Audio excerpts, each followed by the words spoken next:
आज हम बनाने जा रहे काले चने और कद्दू का खट्टा। ये हिमाचल की रेसिपी है।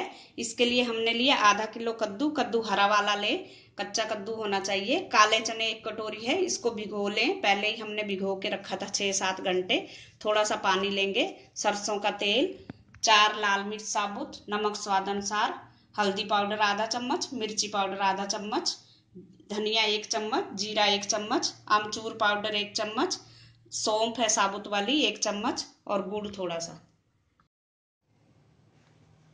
अब हम कद्दू का छिलका उतार लेंगे। इस तरह से छिलका उतार लें, फिर इसके छोटे छोटे पीस काट लेंगे हम। ये कद्दू का हमने छील लिया, छिलका उतार के इसके पीस काट लिए हैं। अब हम गैस पर कढ़ाई रखेंगे, उसमें डाल लेंगे हम सरसों का तेल। ये काले चने और कद्दू का खट्टा जो हमेशा सरसों के तेल ही में बनाया जाता है। तेल गरम हो गया, अब इसमें हम डाल देंगे लाल मिर्च और ये सौंफ के दाने। सौंफ डालने अब इसमें हम डाल देंगे जीरा और धनिया।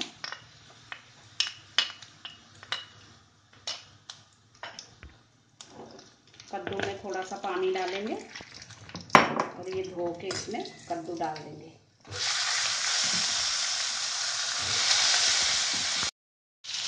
अब इसमें काले चने डाल देंगे, नमक डाल देंगे थोड़ा सा स्वाद अनुसार, मिर्ची और हल्दी,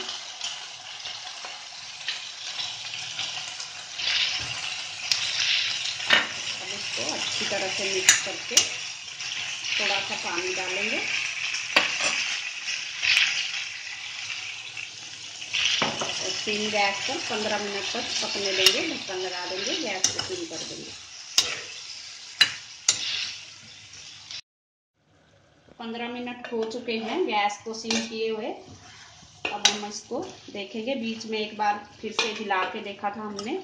ये कद्दू हमारा गल चुका है। अब इसमें हम गुड़ डाल देंगे और आमचूर पाउडर डाल देंगे।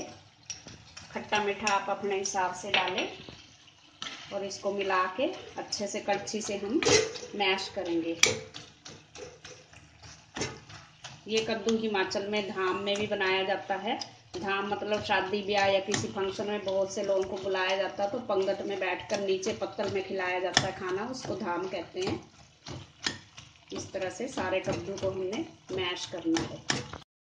ये कद्दू हमारा अच्छे से मैश हो गया है, इसमें गुड़ भी पिघल गया है, अमचूर अच्छे से मिक्स हो गया। अब इसमें हम थोड़ा सा पानी डालेंगे और गैस को तेज करके 5 मिनट तक इसको हमने पकाना है। ये 5 मिनट हो चुके हैं।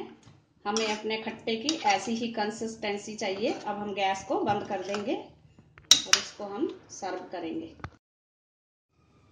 हमारे काले चने और कद्दू का खट्टा खाने के लिए तैयार है। Thanks for watching. अगर आपने मेरे चैनल को सब्सक्राइब ना किया हो तो प्लीज कर दीजिए।